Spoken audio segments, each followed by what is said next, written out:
Imagine that you are lying on a wooden bench inside a Viking Longhouse, and the year is 930 AD, and outside the thick turf walls, a blizzard is howling across the coast of western Norway, with a fury that makes the timbers shudder and the flames in the central hearth gutter and dance. The wind is coming off the North Sea, carrying with it the salt smell of the ocean and the bitter, bone-deep cold of the Arctic. And it is driving snow horizontally across the landscape in sheets so thick that you cannot see more than a few feet in any direction. The temperature outside is well below zero. The darkness is almost total.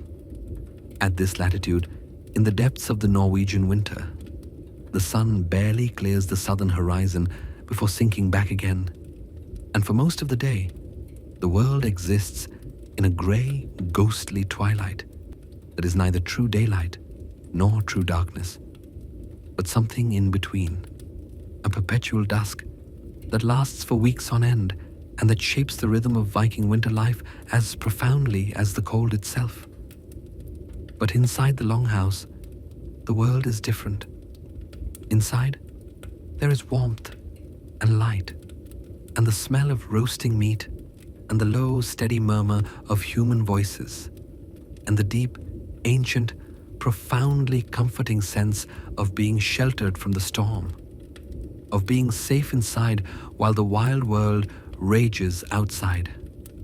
The Longhouse is the center of Viking life, the place where the family eats and sleeps and works and socializes and tells stories and makes decisions and weathers the long, dark, ferocious winters that are the defining experience of life in Scandinavia.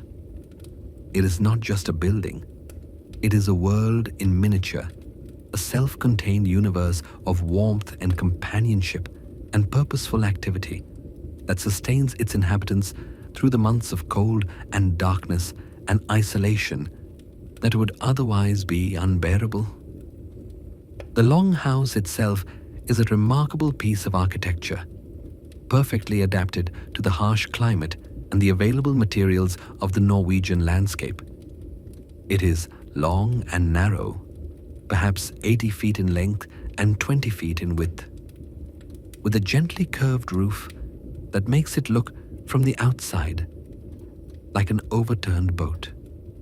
The walls are built of thick wooden planks set vertically into the ground and reinforced with horizontal beams, and the spaces between the planks are caulked with moss and animal hair to keep out the wind. Over the wooden structure, a thick layer of turf has been laid, grass side outward, creating an insulating blanket that is extraordinarily effective at retaining heat.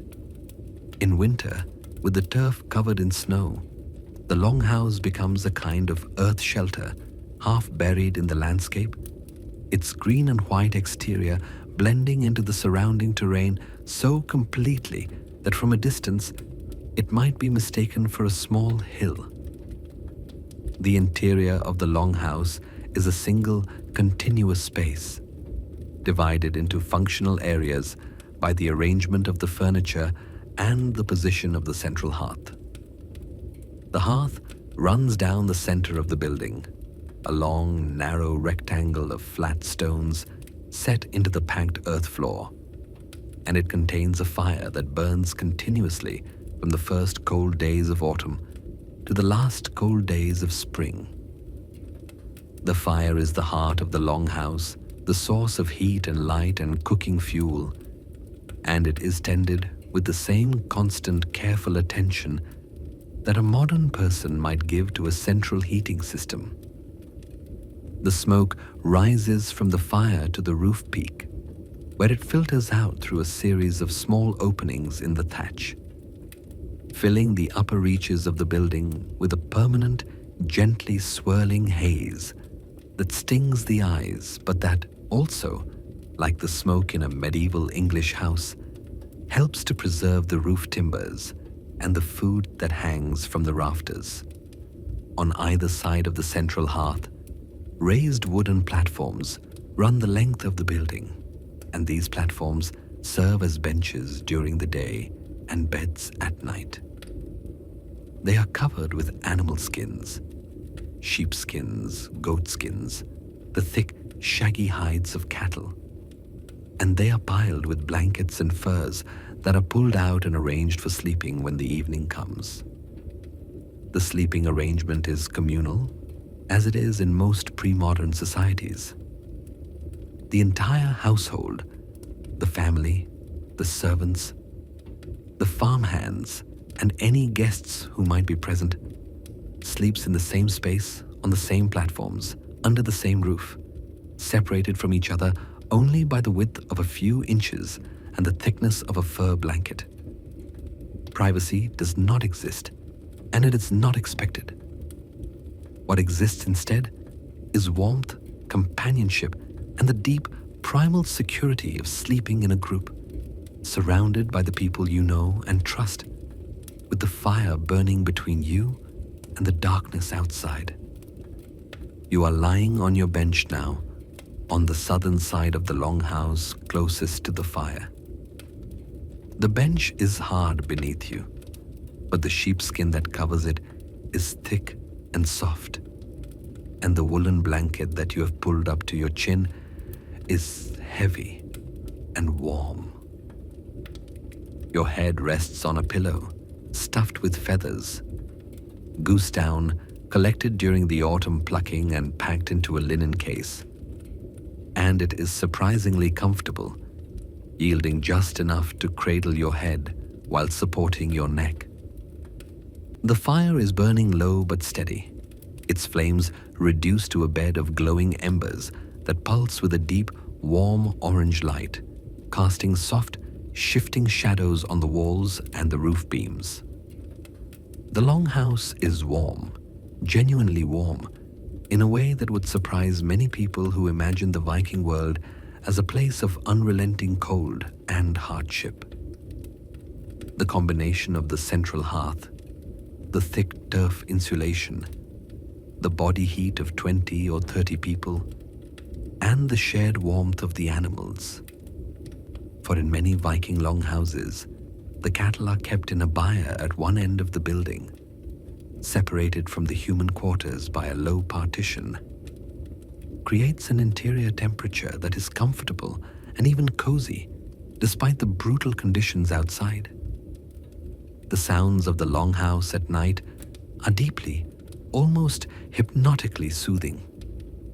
The fire crackles softly, a constant, gentle, irregular rhythm of small pops and hisses as pockets of moisture in the wood explode in miniature bursts of steam.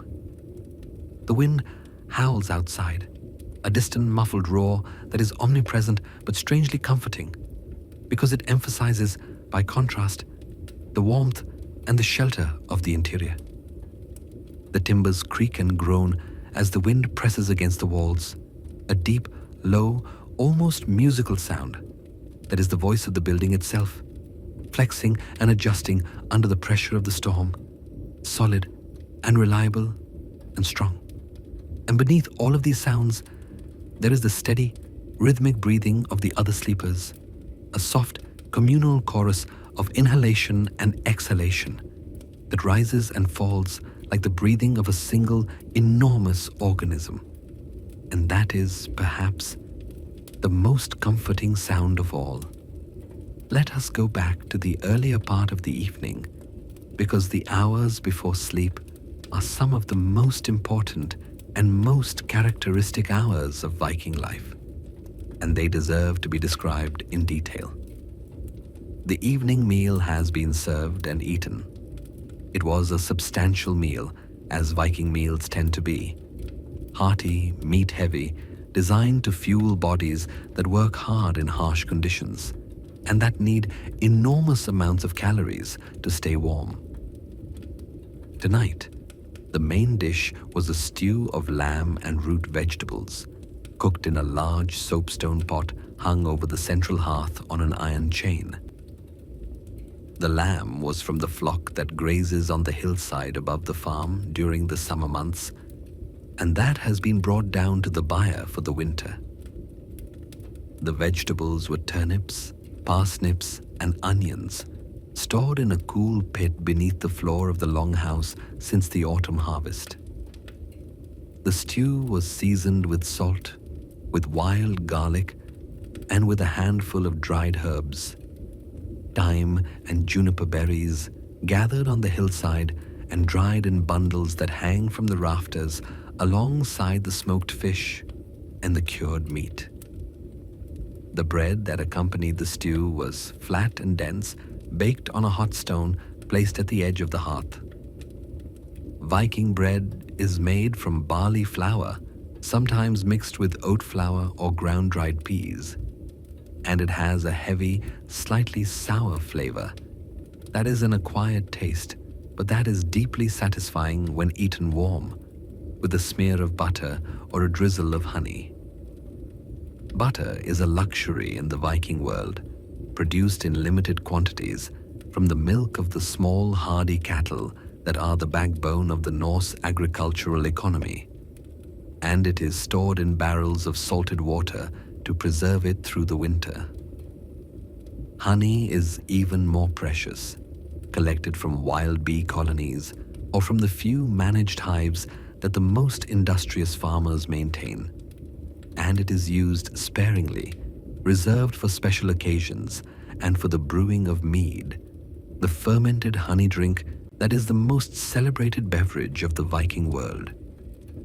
Mead is the drink of heroes and gods in Norse mythology, and it occupies a place in Viking culture that is comparable to the place of wine in Roman culture or beer in Egyptian culture.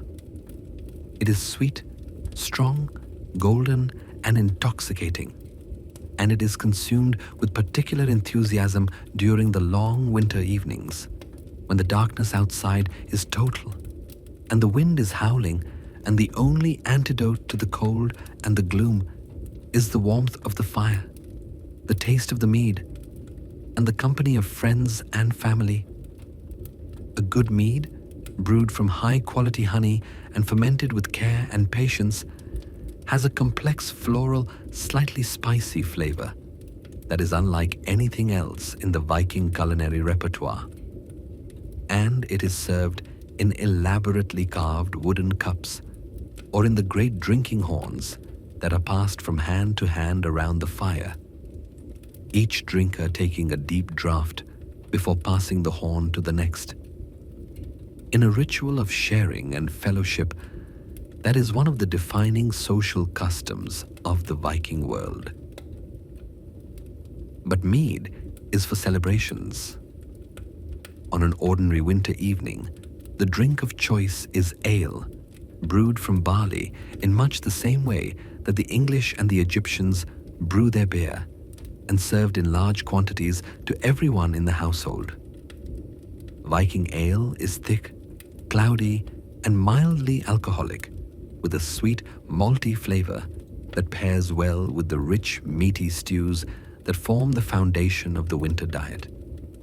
It is served warm on cold evenings, heated by plunging a hot stone from the fire into the cup, a technique that produces a dramatic hiss of steam and a noticeable improvement in both the temperature and the flavor of the drink. After the meal, the household settles into the evening routine that is the social and cultural heart of Viking winter life. The women take up their textile work, spinning wool on hand spindles, weaving cloth on the upright looms that stand against the walls, sewing and mending garments with bone needles and thread made from sinew or linen. Textile production is one of the most important and most time-consuming activities of the Viking household, and it is almost entirely the responsibility of women. The wool comes from the sheep that graze on the farm's pastures, and it must be cleaned, carded, spun, dyed, and woven into the cloth that will be used for everything from everyday clothing to the great square sails that power the Viking ships. A single sail for a longship might require the wool of 200 sheep and the labor of several women working for an entire winter. And the production of cloth is therefore not just a domestic chore, but an economic activity of considerable importance. The men, meanwhile, occupy themselves with woodworking, metalworking, and the repair of tools and equipment. The Vikings are superb craftsmen, and the long winter evenings give them the time and the opportunity to practice their skills with a level of care and attention that the busy summer months do not allow. A farmer might spend his evenings carving a new handle for an axe, shaping the wood with a small knife until it fits his hand perfectly, smooth and balanced and warm to the touch. A more skilled craftsman might be working on something more ambitious: a decorated chest, a carved chairback, a gaming board for the board game Hnefatafl, which is the Viking equivalent of chess, and which is played with passionate enthusiasm in every longhouse in Scandinavia. The carving that adorns these objects is often extraordinarily beautiful, featuring the sinuous, interlocking animal figures and abstract knotwork patterns that are the hallmark of Viking decorative art, and that transform ordinary household objects into works of art that are admired and treasured for generations. But the most important activity of the Viking winter evening is storytelling. The Vikings are a storytelling culture, perhaps the greatest storytelling culture in the history of Northern Europe, and the sagas and poems that they compose and transmit during the long winter nights are among the masterpieces of world literature. The stories are told by the most skilled narrator in the household, often the farmer himself, or an older relative, or occasionally a traveling poet or skald who is given food and shelter in exchange for his art. The narrator sits near the fire, the light flickering on his face, and he tells the stories in a measured, rhythmic, slightly formal style that is designed to be memorable and to convey the gravity and the importance of the tales being told. The stories themselves are of many kinds. There are stories of the gods, of Odin, the one-eyed All-Father, who sacrificed his eye for wisdom and hung himself on the world tree for 9 nights to learn the secret of the runes. Of Thor, the thunder god, with his great hammer Mjolnir, who defends the world of men and gods against the giants and the forces of chaos. Of Loki, the trickster, cunning and unpredictable, who brings both help and disaster to the other gods in equal measure. Of Freya, the goddess of love and beauty, whose tears are drops of gold. These stories are not just entertainment. They are the repository of Viking religious belief, the framework within which the Viking understanding of the world is constructed and maintained. And they are told with a reverence and a seriousness that belies their sometimes wild and fantastical content. There are also stories of heroes, of Sigurd the Dragon Slayer, of Ragnar Lothbrok, of the great Viking warriors and explorers who have traveled to the ends of the earth and beyond, fighting battles, discovering new lands, performing deeds of extraordinary courage and strength. These stories serve as models of behavior, exemplars of the virtues that Viking society most values: courage, loyalty, generosity, self-reliance, and the willingness to face death without fear. The hero of a Viking saga is not a saint. He is not gentle or merciful or forgiving. He is brave, he is strong, he is cunning, and he meets his fate, whatever it may be, with a grim, unflinching determination that is the essence of the Viking concept of honor. And there are stories of the family itself, the history of the farm, the deeds of the ancestors, the marriages and feuds and alliances that have shaped the family's fortunes over the generations. These family stories are the most personal and the most important of all, because they connect the present generation to the past, reminding them of who they are, where they come from, and what they owe to the people who came before them. In a society without written records, these oral family histories are the only link between the living and the dead, and they are maintained and transmitted with a care and a precision that would impress a modern genealogist. A Viking farmer can typically recite his ancestry back through 10 or 15 generations, naming every ancestor, describing their deeds, and locating them in the complex web of kinship and alliance that is the social fabric of the Viking world. The storytelling goes on for hours, the narrator's voice rising and falling in the flickering firelight, the audience listening with a concentration that is almost trance-like, their eyes fixed on the flames or on the shadows that dance on the walls. The children listen from their places on the sleeping benches, their eyes wide, their imaginations fired by the tales of gods and heroes and distant lands, their small minds absorbing the values and the worldview that will shape their adult lives.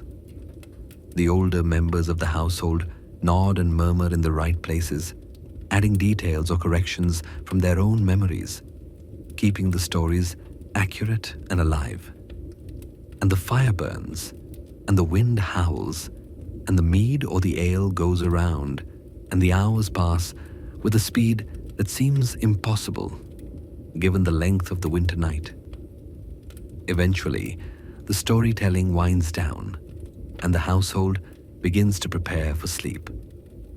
The fire is banged, the lamps are extinguished, and the benches are arranged with their furs and blankets. The process is unhurried and orderly, each person knowing their place, their routine, their particular way of arranging their bedding for maximum comfort and warmth. The children are already asleep or nearly so, their small bodies curled beneath the furs, their faces flushed with warmth and the lingering excitement of the stories. The dog, a large, rough-coated animal that has been lying by the fire all evening, raises its head briefly, registers the change in activity, and then settles back down with a sigh, its nose tucked under its tail, its body positioned between the fire and the nearest sleeping bench, where it will serve as an additional source of warmth through the night. The last person to sleep is the one who banks the fire. This is a task of considerable importance because a well-banked fire will keep the longhouse warm through the night, while a poorly banked one will go out, leaving the interior to cool rapidly toward the temperature of the outside air. The technique is similar to that used in medieval England. The burning logs are pushed together, covered with a thick layer of ash, and then sealed with a large flat stone or a damp turf that restricts the airflow and reduces the fire to a slow, steady smolder. Done properly, the fire will maintain a bed of glowing embers that will last until morning, when fresh fuel can be added, and the fire blown back to life. It is a small act of skill and foresight, but it is one of the most important acts of the Viking day, because it ensures that the household will wake to warmth rather than cold, and that the long, arduous process of restarting a dead fire with flint and steel and tinder will not be necessary. The longhouse is dark now, or nearly so. The only light comes from the embers of the banked fire, a faint, warm, orange glow that barely reaches the walls, but that is enough to see the outlines of the sleeping figures on the benches, the shapes of the hanging meats and herbs, the glint of iron tools and weapons stored on pegs along the walls. The air is warm and smoky and slightly humid, heavy with the mingled smells of wood smoke, animal skins, roasting meat, damp wool, and the particular earthy, not unpleasant smell of a building made of turf and timber and packed with human beings and their animals. It is a smell that modern people would find overwhelming, but that the inhabitants of the Longhouse find comforting, familiar, and deeply associated with the concept of home. You lie on your bench and listen to the storm. The wind has not diminished. If anything, it has grown stronger, and the gusts that strike the walls of the Longhouse make the whole building shudder. A deep, resonant vibration that you feel in your bones rather than hear with your ears. The snow is being driven against the turf walls with a hissing, scratching sound, like sand being thrown against canvas, and you can feel the cold pressing against the walls from outside, a presence as real and as tangible as the warmth that presses back from inside. The two forces, the cold without and the warmth within, are locked in a constant, silent struggle, and for now, the warmth is winning, held in place by the thick turf walls and the banked fire and the shared body heat of 30 sleeping human beings and a dozen cattle. You think about the ship. Every Viking thinks about the ship, because the ship is the instrument of Viking power and Viking freedom, the vehicle that carries them across the sea to trade and raid and explore, the symbol of everything that is most admired and most feared in the Viking world. Your ship is pulled up on the beach below the farm, its hull protected by a wooden shed, its mast unstepped and laid along the deck, its rigging coiled and stored in the boathouse. It will not sail again until the spring, when the storms subside and the ice melts and the sea becomes navigable once more. But even in the depths of winter, the ship is present in your mind, a constant background awareness of possibility and adventure that colors your dreams and your plans and your sense of who you are. You are a farmer, yes, and a husband, and a father, and a member of a community. But you are also a sailor, a navigator, a man who has crossed the open sea and seen the distant shores that lie beyond the horizon. And this knowledge gives your life a dimension of adventure and possibility that is one of the defining characteristics of the Viking experience. The Vikings are not simply raiders and warriors, though they are certainly that. They are also farmers, fishermen, traders, craftsmen, poets, lawmakers, and explorers of extraordinary skill and daring. They have sailed to Iceland and settled it, creating a new society on a volcanic island in the middle of the North Atlantic. They have sailed to Greenland and established colonies on its forbidding coast. They have sailed to the shores of North America 500 years before Columbus and walked on a continent that no European had ever seen. They have sailed down the rivers of Russia to the Black Sea and the Caspian, trading furs and amber and slaves for the silver and silk of the Islamic world. They have served as the personal bodyguard of the Byzantine emperor in Constantinople. Standing in the great palace with their axes on their shoulders, tall and fierce and impossibly far from home. The Viking world is not a small world. It is one of the largest and most far-flung worlds in medieval history, stretching from the coast of Newfoundland to the gates of Baghdad, connected by the ships and the seamanship and the restless, insatiable curiosity that are the hallmarks of the Norse character. But tonight, the sea is far away, and the ship is resting, and you are resting. And the storm outside is a reminder that the sea, for all its promise and its beauty, is also a place of danger and death. And that there is something to be said for the solid, dependable, earthbound comfort of the Longhouse, with its thick walls and its warm fire and its sleeping family. The Vikings have a word for this feeling, this sense of contentment and security in the face of the wild world outside. They call it fridur, which means peace, safety, the state of being protected from harm. It is the opposite of the wild, dangerous, unpredictable world beyond the farm, and it is the thing that makes the long, dark, stormy winters of Scandinavia not just endurable, but actually, in their own way, deeply and genuinely enjoyable. The night deepens. The storm continues, but its fury seems to be lessening slightly, the wind dropping from a howl to a steady, persistent moan, the snow falling more slowly, more steadily, in thick, heavy flakes that pile up against the walls and on the roof and in the courtyard and on the path that leads down to the beach. By morning, the landscape will be transformed, buried under a fresh layer of white that will smooth out every contour and fill every hollow and make the world look clean and new and impossibly peaceful. As if the storm had never happened, as if the violence of the night had been nothing more than a dream.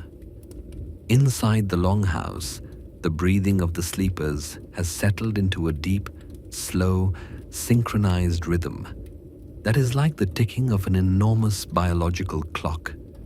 Each breath a second, each heartbeat a moment, the whole household rising and falling together in a wave of unconscious unity that is one of the most ancient and most deeply human experiences imaginable. You are part of this wave. Your breath rises and falls with the others.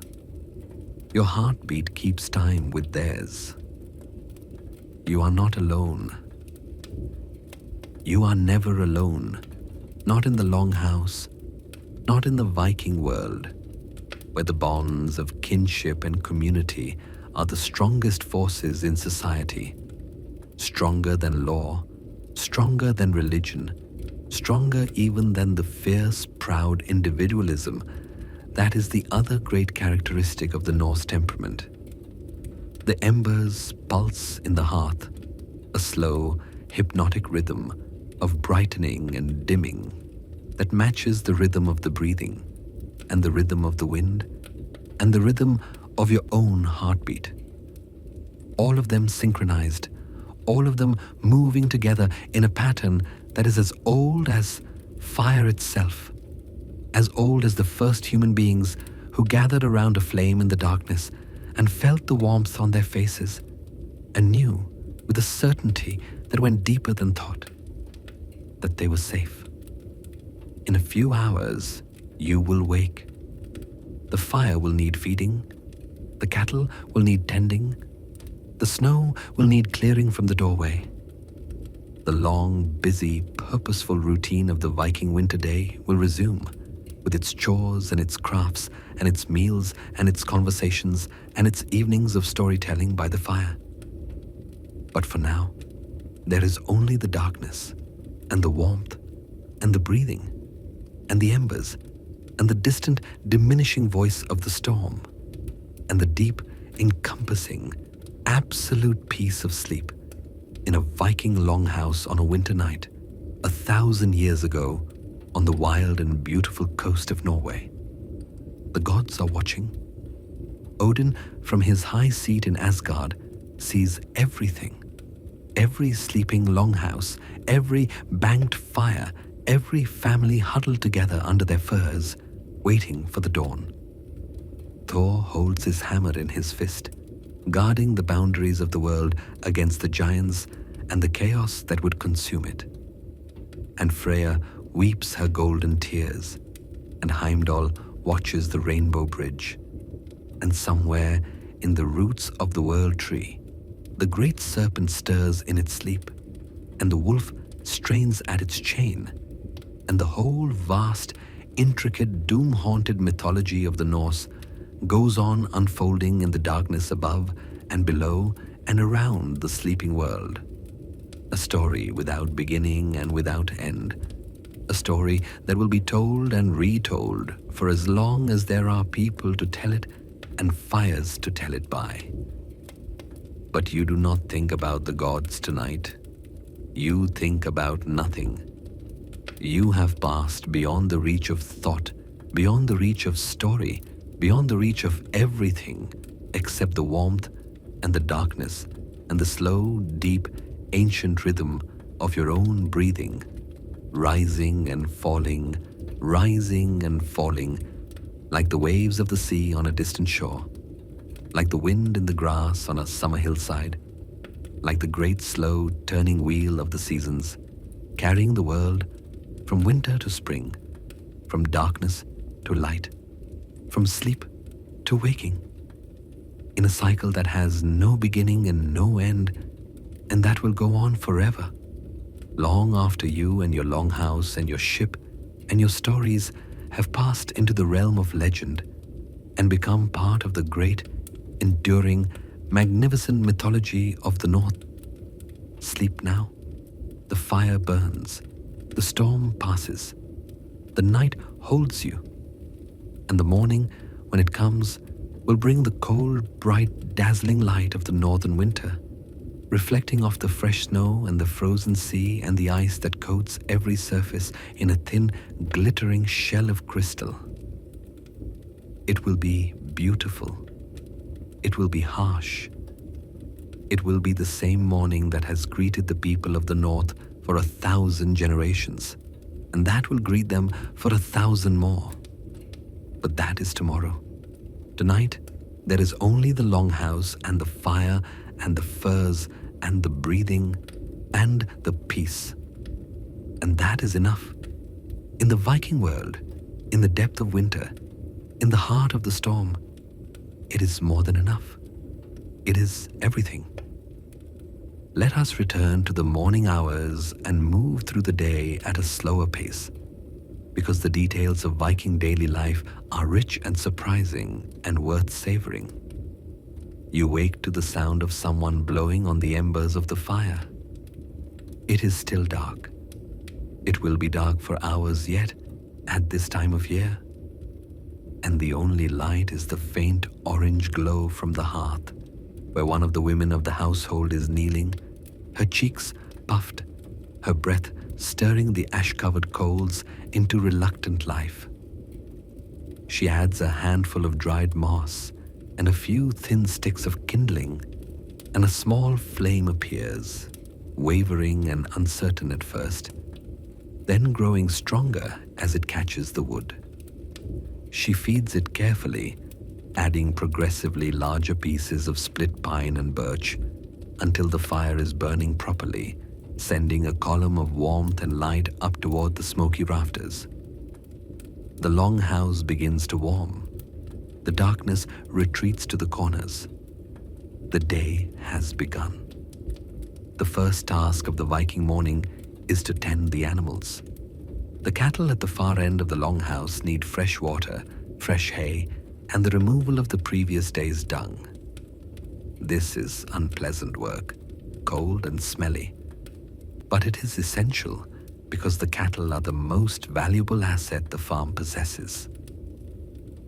A Viking farmer's wealth is measured not in gold or silver, though he may have some of both, but in cattle, the number and the quality of the animals he owns, the amount of milk and butter and cheese they produce, the calves they bear each spring. The loss of even a single cow to disease or starvation is a serious blow, and the care of the herd during the winter months is a matter of constant attention and genuine anxiety. The cattle themselves are small by modern standards, tough and hardy, and adapted to the harsh Scandinavian climate over centuries of selective breeding.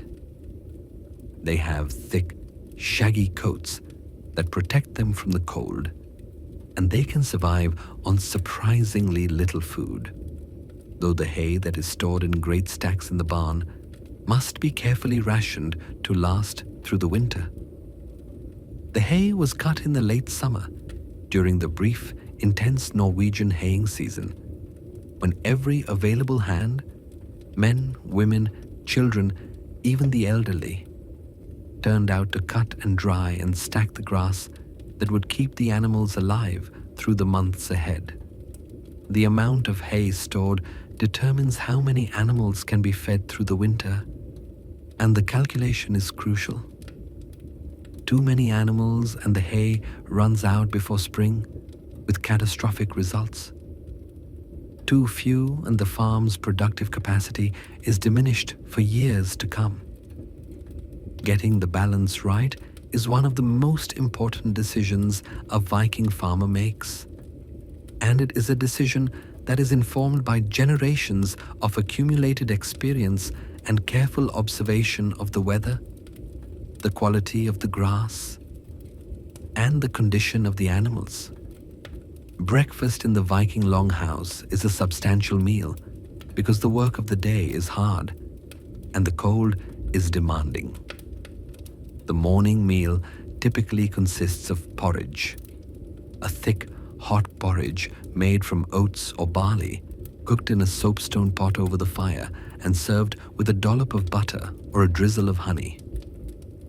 The porridge is accompanied by bread, by dried or smoked fish, by cheese, and by buttermilk, a thick, sour, refreshing drink that is a byproduct of the butter-making process, and that is consumed in large quantities throughout Scandinavia.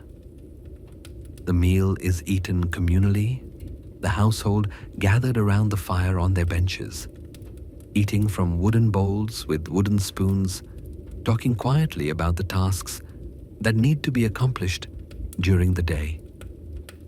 The food supply of a Viking household in winter is a fascinating study in preservation and resourcefulness. Like their medieval English counterparts, the Vikings rely on a combination of salting, smoking, drying, and fermentation to preserve the foods that will sustain them through the months when fresh produce is unavailable. But the Viking larder has some distinctive features that reflect the particular geography and climate of Scandinavia. Fish is the most important protein source, and the Vikings have developed an extraordinary range of techniques for preserving it. The most characteristic is stockfish, cod that has been gutted, cleaned, and hung outdoors on wooden racks to dry in the cold, dry winter air. The process takes several months, and the result is a hard, flat, virtually indestructible product that can be stored for years without spoiling, and that, when soaked in water for several days and then cooked, produces a surprisingly palatable and nutritious meal. Stockfish is one of the great inventions of Scandinavian food culture, and it will become one of the most important trade goods in medieval Europe, exported from Norway to markets as far away as Italy and Spain. Other fish are preserved by smoking, by salting, or by a combination of both. And the variety of preserved fish products in a well-stocked Viking larder is impressive. Smoked salmon, salted herring, dried trout, pickled mackerel, and various preparations of cod, haddock, and whiting. Meat is preserved primarily by smoking and salting, and the smokehouse is one of the essential outbuildings of every Viking farm. Lamb and mutton are the most common meats because sheep are the most numerous livestock, but there is also beef, pork, goat, and a variety of game. venison, wild boar, hare, and various species of wild birds. The smoking process is thorough. The meat hung in dense clouds of smoke from burning birch or alder wood for days or even weeks, until it is darkened, dried, and infused with the complex, savory flavors that make Scandinavian smoked meat one of the great culinary traditions of Northern Europe. The Vikings also practice a preservation technique that is unique to the far north, and that modern palates find challenging, to say the least. This is the fermentation of fish and meat in sealed containers, a process that produces foods with an extremely strong, pungent, almost overwhelming smell, and a flavor that is, to the uninitiated, profoundly alarming. The most famous of these products is hakal, fermented shark, which is made by burying shark meat in the ground for several months and then hanging it to dry in the open air. The result is a food that smells like very strong ammonia and tastes like nothing else on earth. Sharp, intense, and utterly distinctive. It is not food for the faint of heart, but for the Vikings. It is a delicacy, a traditional food that connects them to their ancestors and to the harsh, resourceful, waste-nothing culture that has kept them alive in one of the most challenging environments on the planet. Dairy products round out the winter diet. Butter, cheese, and skyr, a thick, strained dairy product similar to modern yogurt, are all produced during the summer months when the cows and goats are giving milk and stored for winter consumption. The butter is packed in wooden barrels with layers of salt, and it keeps remarkably well, developing a strong, slightly funky flavor that the Vikings find perfectly acceptable and that modern Scandinavians still enjoy in the form of traditional aged butter. The cheese is hard and dry, made to last, and it is eaten in thin slices, cut with a knife. A modest but satisfying accompaniment to the bread and the porridge and the fish that form the staples of the winter table. The morning chores take several hours, and by the time they are completed, the brief period of twilight that passes for daylight in the Norwegian winter has arrived. The sky lightens from black to dark grey to a pale, luminous silver, and for a few hours, the landscape is visible in a diffuse, shadowless light that makes everything look flat and slightly unreal. The snow stretches in every direction, smooth and white and featureless, broken only by the dark shapes of the farmstead's buildings, the bare trunks of the birch trees that stand along the riverbank, and the dark, heaving surface of the sea, visible through a gap in the coastal hills. The sea is never far away in Norway. Even from the most inland valleys, you can hear it on quiet days, a distant, rhythmic thunder that is the voice of the North Atlantic, and that is one of the constant, inescapable sounds of the Norse world. The men of the household use the brief hours of daylight for outdoor work. There is always maintenance to be done, fences to repair, firewood to split and stack, snow to clear from paths and doorways. There is ice fishing on the frozen lake behind the farm, a patient, cold, and sometimes rewarding activity that involves cutting a hole in the ice with an axe and lowering a baited line into the dark water below, waiting in the bitter cold for the twitch of a fish taking the bait. And there is hunting when the weather permits, tracking deer or hare through the snow-covered forest, or setting traps for foxes and martens whose furs are both warm and valuable. The women spend the daylight hours continuing their textile work and managing the household. The production of cloth is an endless, year-round activity, but it intensifies in winter when the long evenings provide additional time for spinning and weaving. A Viking woman's skill with textiles is a matter of considerable pride and social standing, and the quality of the cloth she produces, its fineness, its evenness, its color, its pattern, is a reflection of her competence, her patience, and her artistic sensibility.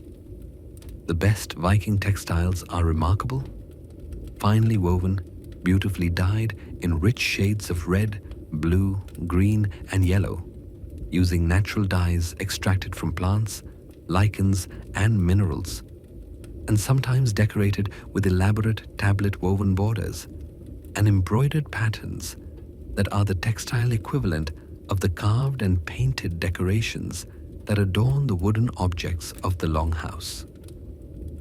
The dyes used by Viking women are a study in themselves.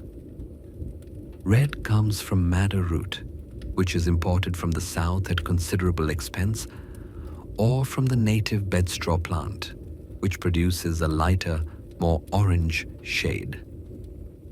Blue comes from woad, a plant that is cultivated in the warmer parts of Scandinavia, and that produces a rich, deep blue through a complex process of fermentation and chemical reaction that requires considerable skill and experience. Yellow comes from weld or from the bark of birch trees. Green is produced by dyeing the cloth first with woad and then with a yellow dye, a process called over-dyeing that requires careful timing and temperature control. Purple, the most prestigious color, is produced by combining red and blue dyes, or by using a rare lichen called orchil that grows on coastal rocks and that produces a rich reddish purple when processed with ammonia, which in the Viking world is obtained from aged urine. The chemistry of dyeing is one of the unsung achievements of Viking material culture, a body of practical knowledge that was passed from mother to daughter for generations, and that produced textiles of a beauty and a quality that modern technology struggles to match. The afternoon is short. By 2 or 3 o'clock, the light is fading, and the world outside the longhouse is sinking back into the gray twilight that will deepen over the next hour into the absolute darkness of the winter night. The outdoor workers return to the longhouse, stamping the snow from their boots, brushing the ice from their beards and their cloaks, their faces red and raw from the cold, their hands stiff and numb inside their heavy woolen mittens. They cluster around the fire, holding their hands out to the warmth, feeling the blood return to their fingers with a painful, prickling sensation that is both uncomfortable and deeply satisfying, because it means that the cold has not won, that the body is still fighting, that the blood is still flowing. The evening meal is prepared and served. Tonight it might be a different stew, perhaps a thick soup of dried peas and barley, enriched with a ham bone and a few pieces of smoked pork, seasoned with onion and wild thyme. Or perhaps it is fish, a whole smoked trout, reheated over the fire and served on a wooden platter with bread and butter and a dish of pickled cabbage. Or perhaps, if the hunt has been successful, there is fresh venison roasted on a spit over the open fire, its fat dripping and hissing on the coals, filling the longhouse with a rich, gamey, absolutely mouth-watering aroma that makes everyone in the household stop what they're doing and turn toward the fire with expressions of anticipation and delight. After the meal, the evening unfolds in its familiar pattern. The ale is poured. The mead is brought out if the occasion warrants it. The women spin and weave. The men carve and repair. The children play Hanafatafel or listen to stories. And the stories begin, as they always begin, with the familiar ritual opening phrases that signal to the audience that they are about to enter the world of the saga, the world of gods and heroes and extraordinary deeds, where the ordinary rules of the everyday world are suspended and anything is possible. There is a particular quality of attention that descends on a Viking household during the telling of a saga.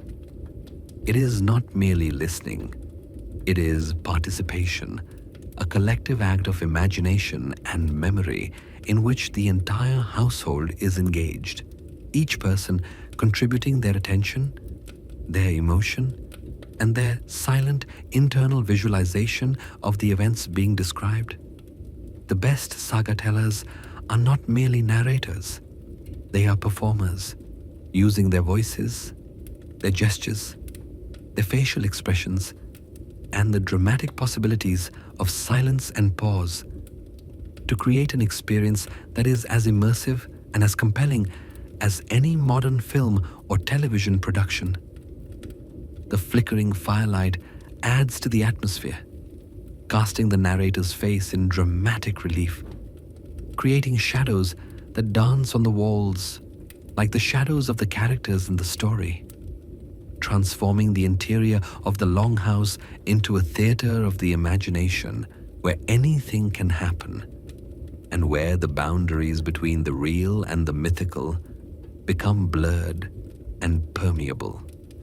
The sagas that are told in the Longhouse will not be written down for another 2 or 3 centuries, when Christian monks will finally commit them to parchment in the beautiful flowing script of medieval Iceland. But in their oral form, they are already fully developed, already complex and sophisticated, and psychologically acute, already possessed of the qualities that will make them, when they are finally written down, some of the greatest works of literature in any language. The characters are vivid and memorable. The plots are intricate and suspenseful. The dialogue is sharp, witty, and often surprisingly modern in its sensibility. And the underlying themes, the tension between fate and free will, the obligations of honor and kinship, the meaning of courage in the face of inevitable defeat, are as relevant today as they were 1,000 years ago, as relevant to any human being who has ever struggled with the fundamental questions of how to live and how to die in a world that is beautiful and terrible in equal measure.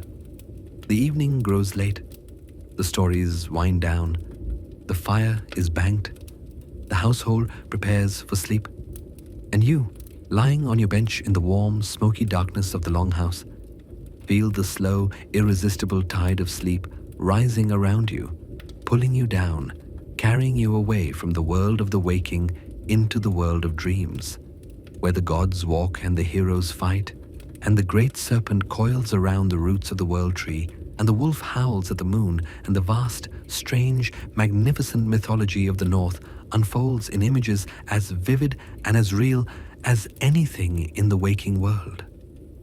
The fire glows, the wind moans, the timbers creak, the furs are warm against your skin. The breathing of the sleepers surrounds you like a blanket of sound, steady and slow and deep. You are safe. You are warm.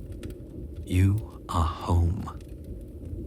And the night, the long, dark, story-filled, storm-lashed, fire-warmed, fur-wrapped, saga-haunted night of the Viking winter holds you in its arms like a mother holding a sleeping child, and carries you gently, gently through the darkness toward the distant, inevitable, beautiful dawn. There is much more to say about the Viking world, and the night is long, and we have time to explore it at the leisurely pace that befits a story designed for sleep. Let us talk about the sea, because you cannot understand the Vikings without understanding their relationship to the sea. And this relationship is one of the most extraordinary in all of human history. The Vikings are, above all else, a seafaring people. The sea is their highway, their hunting ground, their source of food and wealth and adventure, and their relationship to it is compounded of respect, love, fear, and an intimate, practical knowledge that is built up over a lifetime of experience and passed from generation to generation in an unbroken chain of maritime skill. The Viking ship is the supreme expression of this relationship, a masterpiece of naval architecture that is, by any standard, one of the most beautiful and most functional watercraft ever built. The hull is constructed of overlapping planks of oak, each one split from a single log with wedges and axes, and then carefully shaped with an adze until it is thin, flexible, and perfectly curved. The planks are fastened together with iron rivets, and the seams between them are caulked with tarred animal hair or wool. The result is a hull that is light, strong, flexible, and remarkably fast. A Viking longship under full sail in a good wind can reach speeds of 12 to 15 knots, which is comparable to a modern sailing yacht. The hull is designed with a shallow draft, which means it can sail in waters as little as 3 feet deep, allowing the Vikings to navigate rivers, estuaries, and coastal shallows that would be impassable for deeper-keeled vessels. This is one of the keys to Viking military success: the ability to appear suddenly and without warning on any coast, any river, any beach, striking before the defenders have time to organize a response and disappearing before reinforcements can arrive. The shallow draft also allows the ship to be beached directly on the shore, eliminating the need for harbors and docks and making the Vikings independent of the fixed infrastructure that constrains the naval operations of other peoples. The sail is a single, large, square sail made of wool, woven and treated with oil or animal fat to make it water resistant.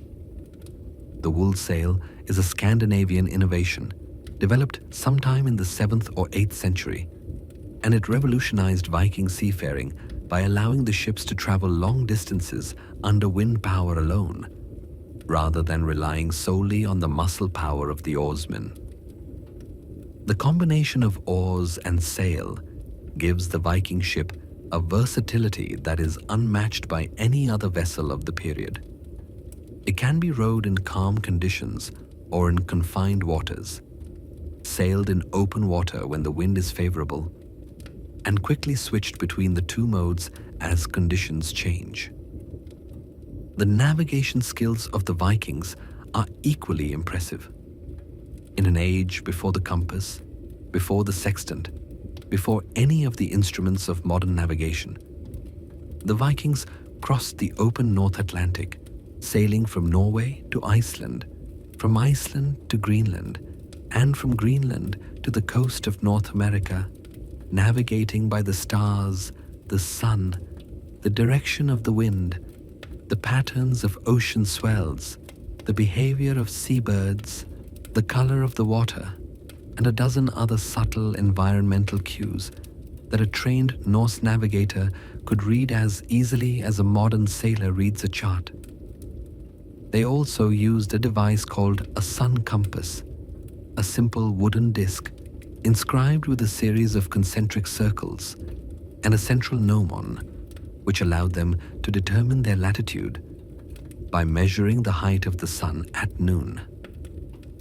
And they may have used a mineral called Iceland spar, a transparent crystal of calcite that has the property of polarizing light, which would allow a navigator to determine the position of the sun even on overcast days when the sun itself is not visible.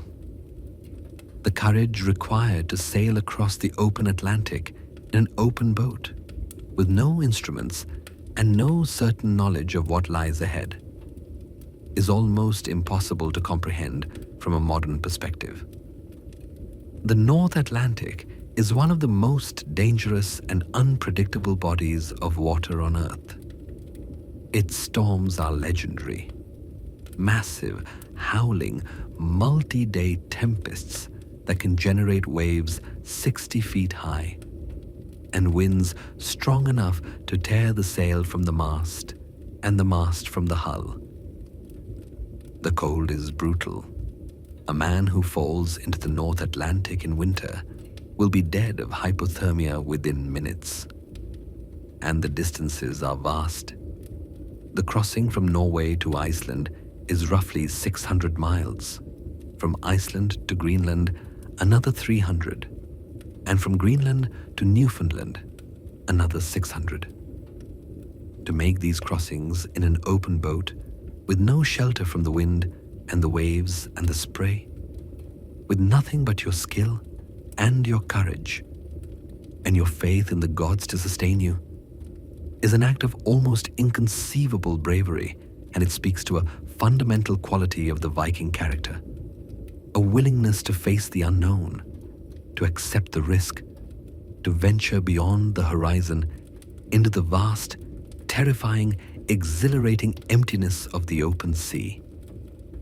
But the sea is far away tonight, and the storm that is raging outside the Longhouse is a land storm, not a sea storm, and its fury, while impressive, is nothing compared to the fury of the North Atlantic in winter. You lie on your bench and listen to the wind and think about the sea, and the thinking is pleasant and slightly melancholy, tinged with the particular nostalgia that all sailors feel for the sea when they are on land, a longing that is part memory and part anticipation, and part something deeper, something almost spiritual, a sense of connection to something larger and more powerful than yourself that can only be felt in the presence of the open ocean. Let us turn now to the legal and social structure of the Viking world, because it is one of the most interesting and most misunderstood aspects of Viking civilization, and it reveals a society that is far more complex and far more sophisticated than the popular image of the Vikings as lawless barbarians would suggest. The Vikings have a legal system. It is not a written legal system. The Norse do not yet use writing for everyday purposes, though they have the runic alphabet, which is used primarily for short inscriptions on stone and wood and metal. The legal system is oral, maintained and transmitted by men called law speakers, who memorize the entire body of law and recite it publicly at the annual assembly, or thing, which is the central political and judicial institution of the Viking world. The thing is a gathering of all the free men of a district, held at a designated site, usually an open field or a hillside, at regular intervals throughout the year. At the thing, disputes are settled, laws are enacted and amended, criminals are tried and sentenced, and the business of the community is discussed and decided by the assembled freemen, who vote by acclamation.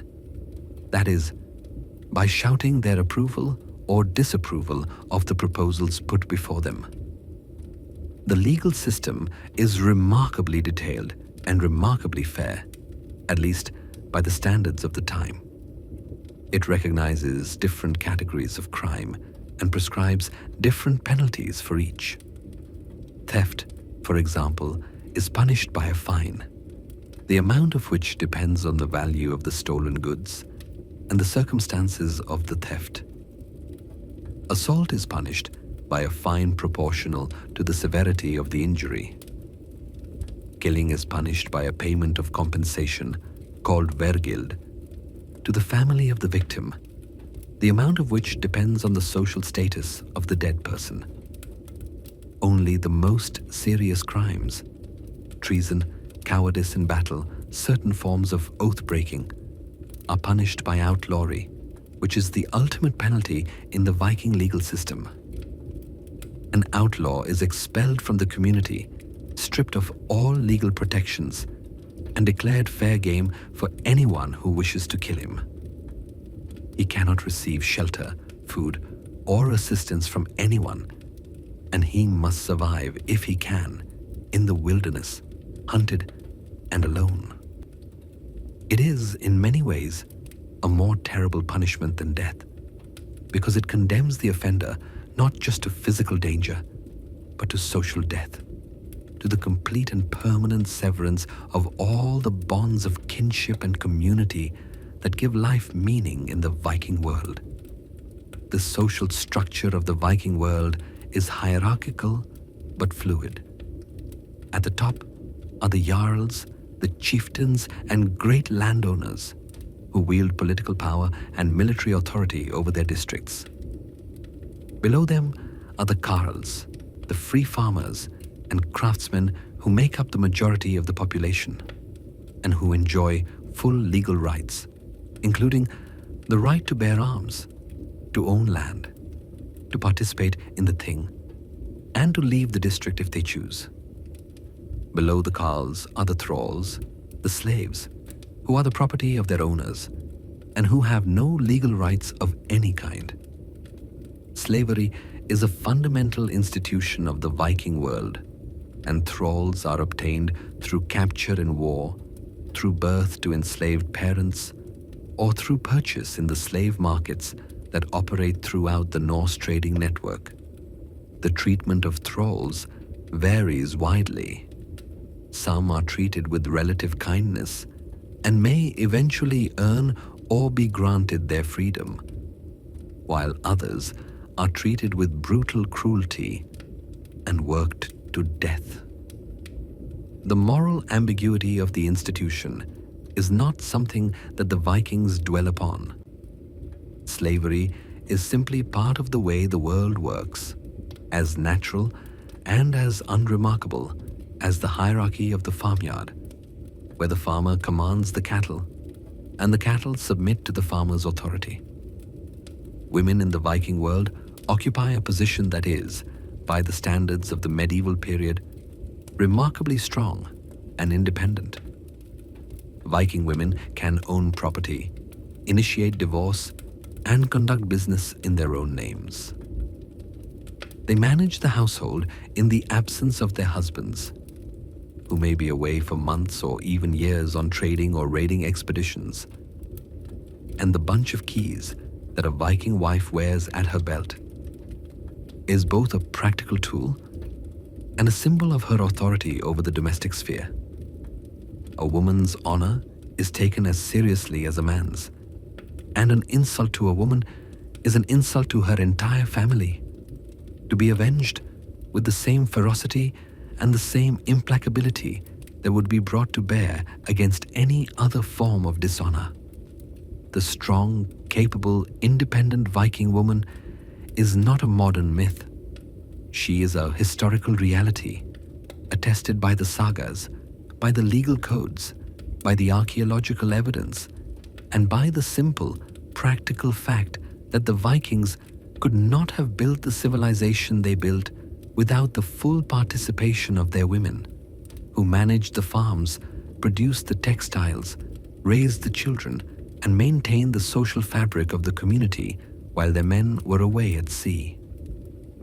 The religion of the Vikings is a rich, complex, and extraordinarily vivid mythological system that pervades every aspect of daily life.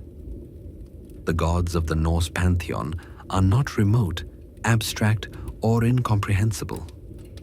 They are vivid, three-dimensional characters with distinct personalities, virtues, and flaws, and the stories that are told about them are among the most entertaining and the most psychologically penetrating in all of world mythology. Odin is wise but devious, a god of knowledge and poetry and war who will sacrifice anything, including his own comfort and safety, in the pursuit of wisdom. Thor is brave but sometimes foolish. A god of strength and protection whose great hammer is the weapon that keeps the forces of chaos at bay. Loki is brilliant but dangerous, a shapeshifter and a trickster whose clever schemes sometimes benefit the gods and sometimes bring them to the brink of destruction. Freya is beautiful and fierce, a goddess of love and war and magic who rides into battle in a chariot drawn by cats and who receives half of the slain warriors into her great hall. The Viking relationship with their gods is direct, personal, and remarkably unsentimental. The gods are not worshipped with the kind of trembling, awestruck reverence that characterizes the worship of the Abrahamic religions. They are respected, honored, bargained with, and occasionally cursed when things go wrong. Sacrifices are offered, animals, food, drink, and occasionally precious objects that are deposited in sacred places as offerings to the gods. But the sacrifices are transactional in nature, offered in exchange for specific benefits: a good harvest, a safe voyage, victory in battle, the birth of a healthy child. If the gods fail to deliver on their end of the bargain, the worshipper feels no obligation to continue offering sacrifices, and the relationship between the Viking and his gods is, in many ways, not unlike the relationship between a chieftain and his followers, one of mutual obligation, mutual benefit, and mutual respect, maintained as long as both sides fulfill their commitments. The concept of fate is central to Viking religious thought.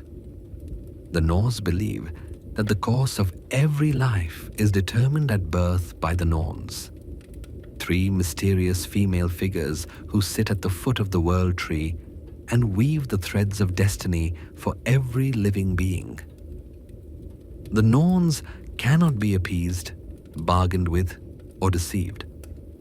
They are beyond the reach of gods and men alike, and the fate they assign is absolute and irrevocable.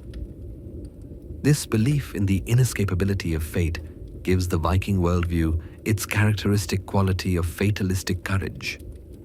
The conviction that since you cannot change your fate, you might as well face it with bravery and dignity, meeting whatever comes with a stiff back and a steady eye, and the certainty that a good death is worth more than a long life lived in fear and cowardice. This is the thought that accompanies you into sleep tonight, as it has accompanied countless Vikings into sleep on countless winter nights, for as long as the Norse people have existed. The thought that fate is fixed, that the future is already written, that the thread of your life has already been measured and cut by the Norns, and that whatever happens tomorrow or next year, or at the end of all things, is already determined and cannot be changed. It is a harsh thought in some ways, a thought that strips away the comforting illusion of control and confronts you with the naked fact of your own mortality.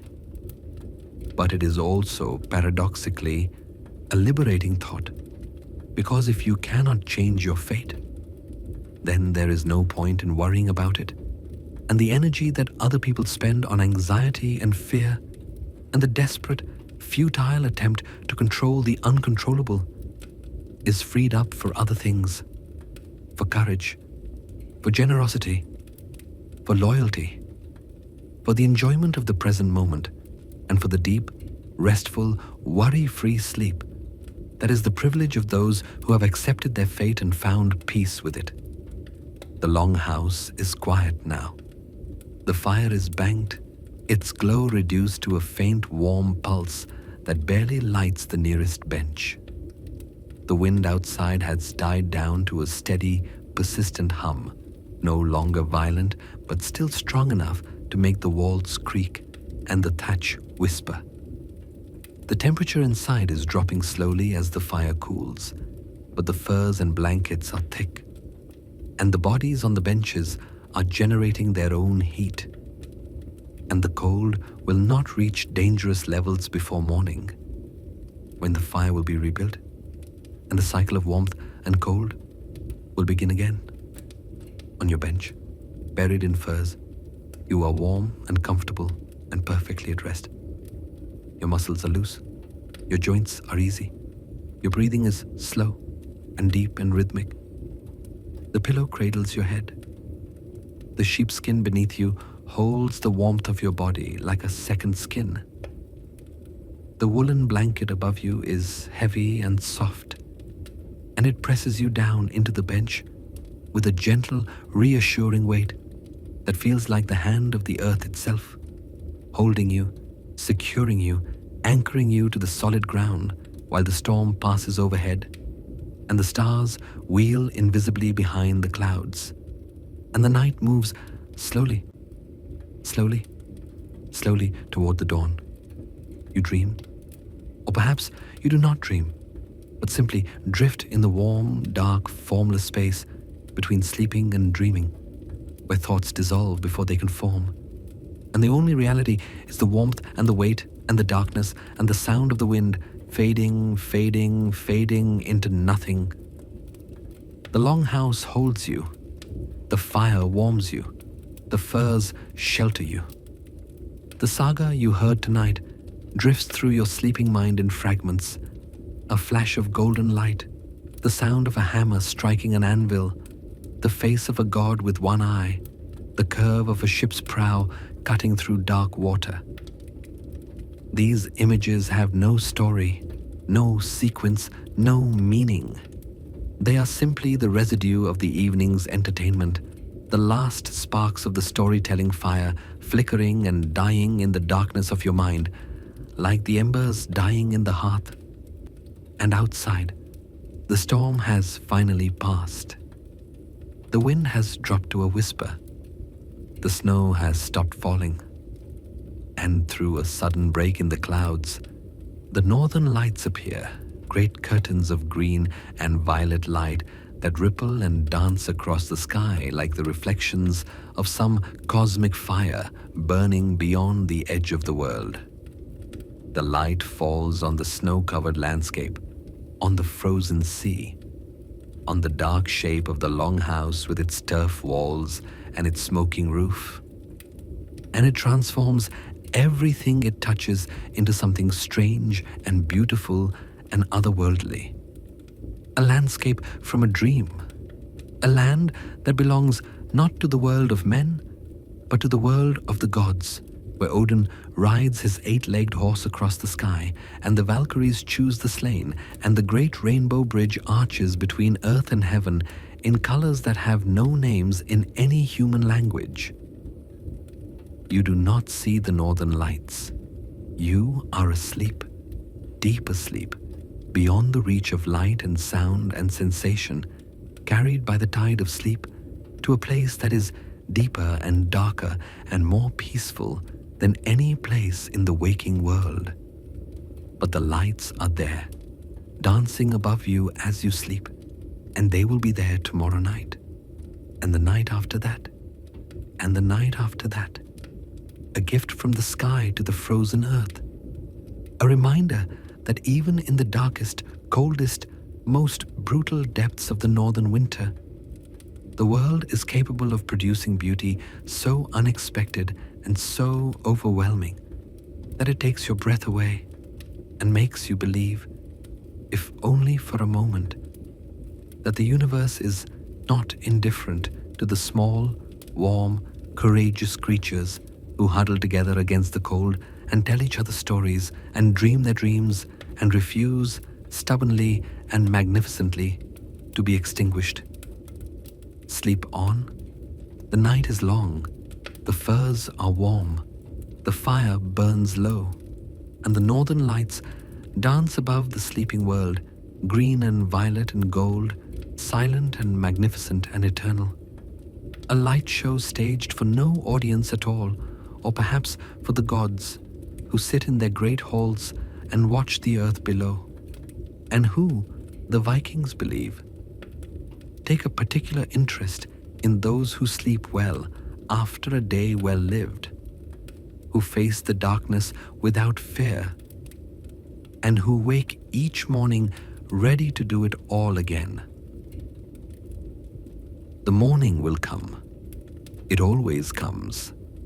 And when it does, you will rise and rebuild the fire and feed the cattle and eat your porridge and face the cold, bright, dazzling, snow-covered world outside the door of the Longhouse with the quiet, steady courage that is the Viking way, the way of your fathers and their fathers before them, the way of a people who have made their home in one of the harshest environments on earth and who have not merely survived, but thrived, building a civilization that is as bold and as beautiful and as enduring as the ships that carry it across the sea. But that is morning. This is night, the longest, darkest, warmest, most story-filled night of the year. And you are sleeping through it, as you should be, peacefully and deeply and well, in the heart of your Longhouse, in the heart of your family, in the heart of the great, wild, magnificent North. There are more things to say about the Longhouse and the life that unfolds within it, and the night gives us permission to explore them at our leisure. Consider the objects that surround you as you sleep. The Longhouse is not a bare or austere space. It is filled with things, tools, weapons, utensils, textiles, and decorative objects, each one made by hand, each one functional, and many of them beautiful. Hanging on the wall near your bench is a shield, round, made of planks of linden wood, covered with leather, and painted with a bold geometric design in red and yellow. Beside it, on a wooden peg, hangs a sword in a leather scabbard, the hilt wrapped in silver wire, the pommel shaped like the head of a dragon with garnet eyes. These are not just weapons. They are symbols of your status as a free man, your right and your obligation to defend your family and your community. And they are crafted with a care and an artistry that reflects the importance the Vikings place on the warrior's calling. On the shelf above the hearth, there are soapstone cooking pots, smoothed by years of use, their surfaces darkened by smoke and heat. Soapstone is the great kitchen material of the Viking world, soft enough to be carved into shape with simple tools, but hard enough to withstand the direct heat of the fire without cracking.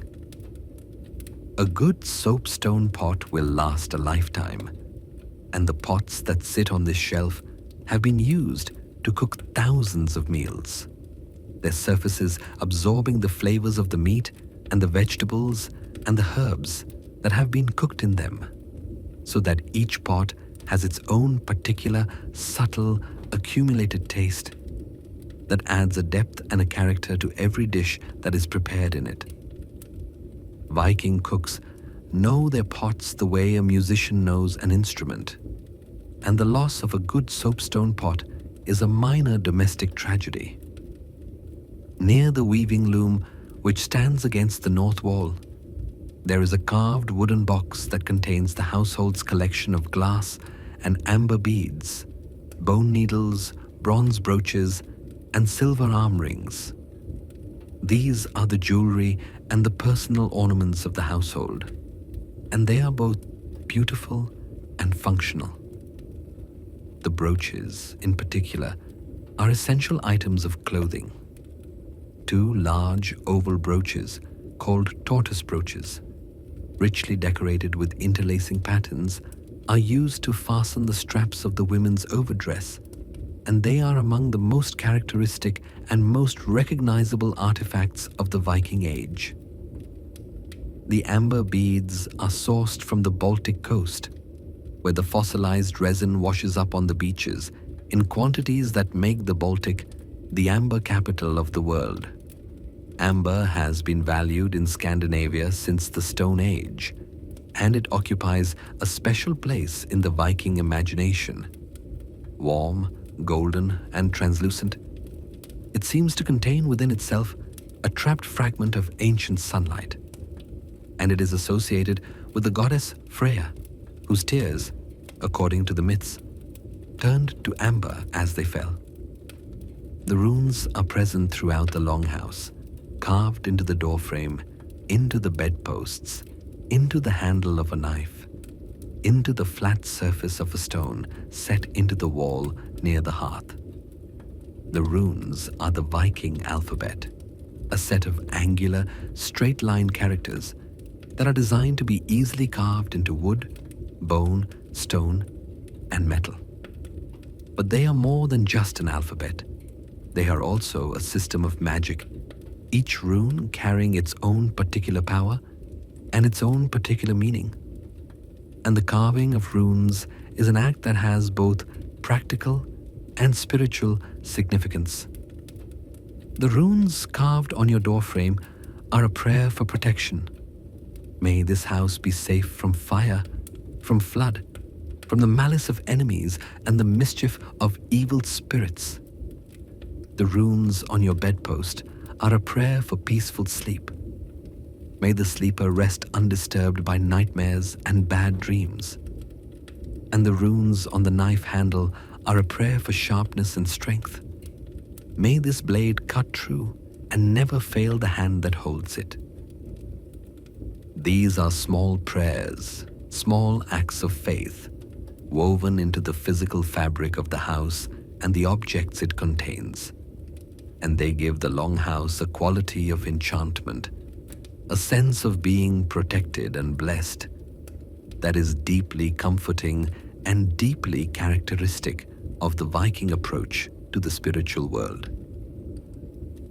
The animals deserve more attention because they are an integral part of the longhouse community, sharing the building with the human inhabitants in a relationship of mutual dependence that has been a feature of Scandinavian rural life since the earliest times.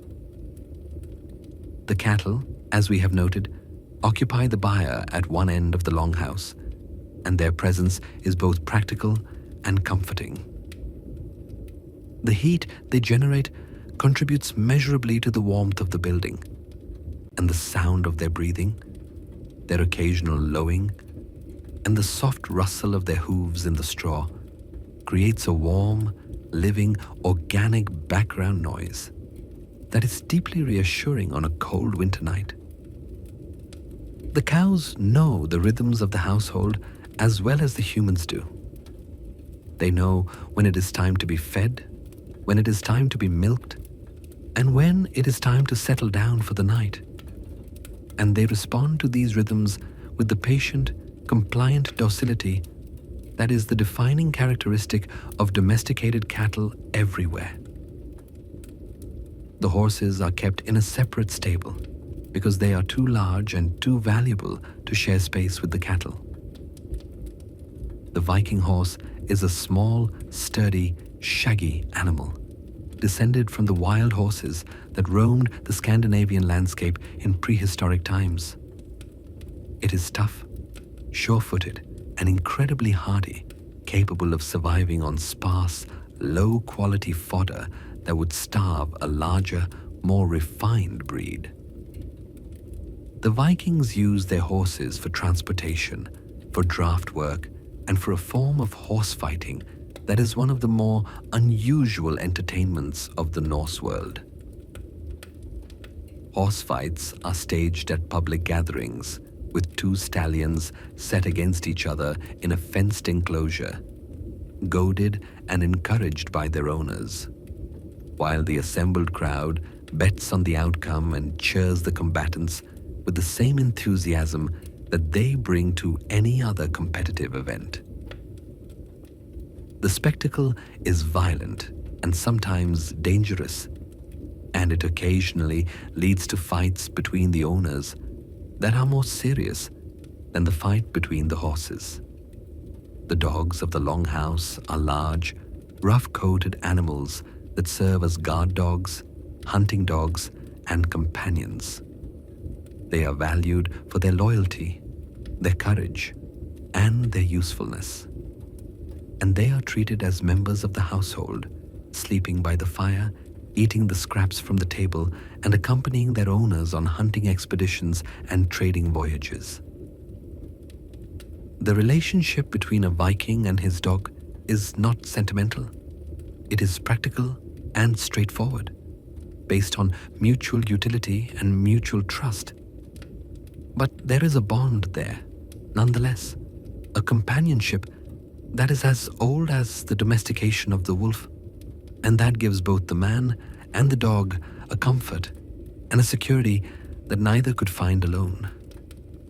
And then there are the cats. The Vikings keep cats for the same reason that people everywhere keep cats, to control the mice and rats that would otherwise infest the grain stores and the food supplies.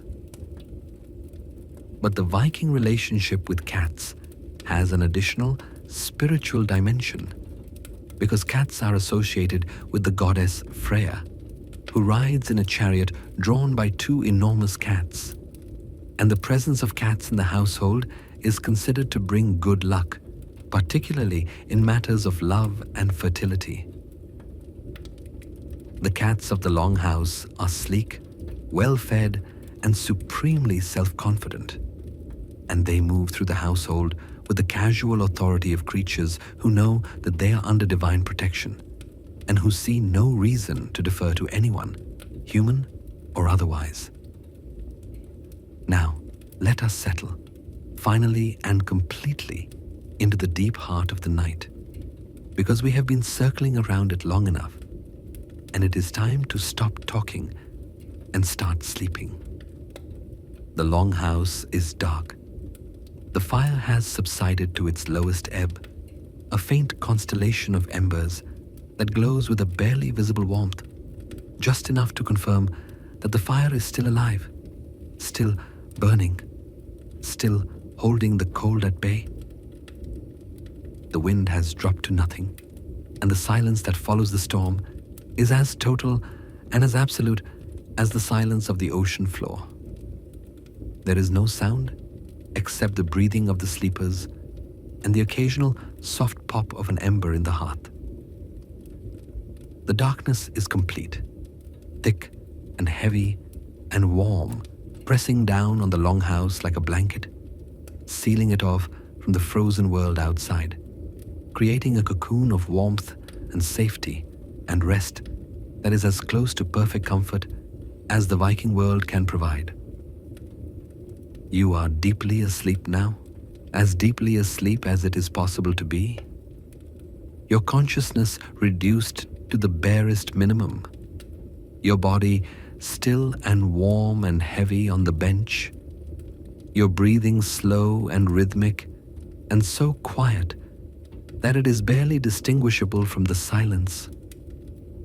The furs rise and fall with each breath, a tiny, gentle movement that is the only sign of life in the darkened building. The pillow holds your head. The bench holds your body. The Longhouse holds your family. And the night holds everything, all of it, in its vast, dark, patient, all-encompassing embrace.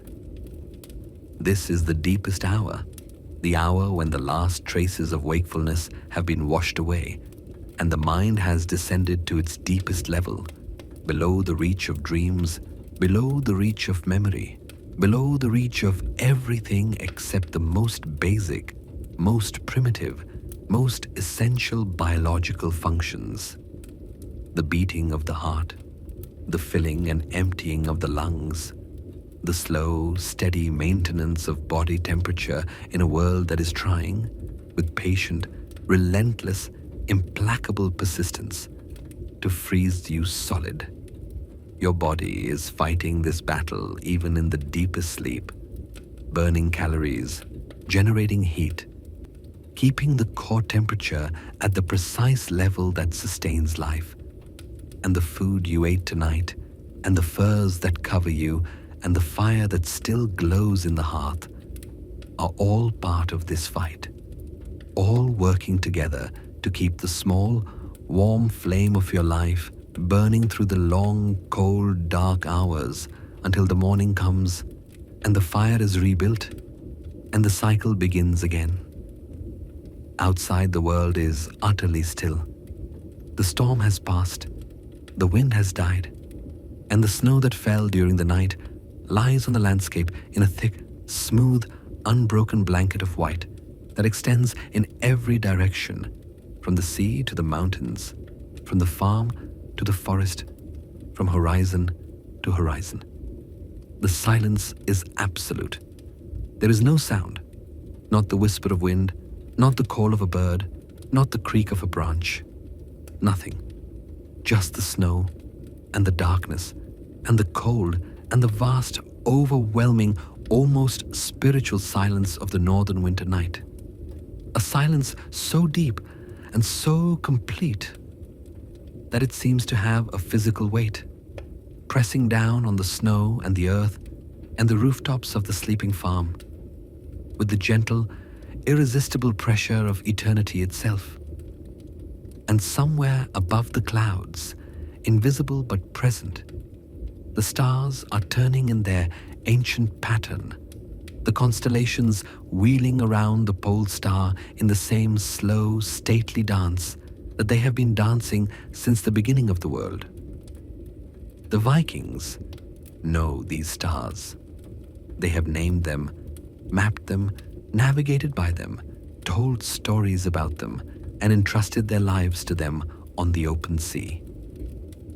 The stars are the one constant in the Viking world, the one thing that does not change, that cannot be destroyed, that endures through every storm and every season and every generation, shining down on the sleeping world with the same cold, steady, infinitely patient light that they have shone since the first night, and that they will go on shining until the last.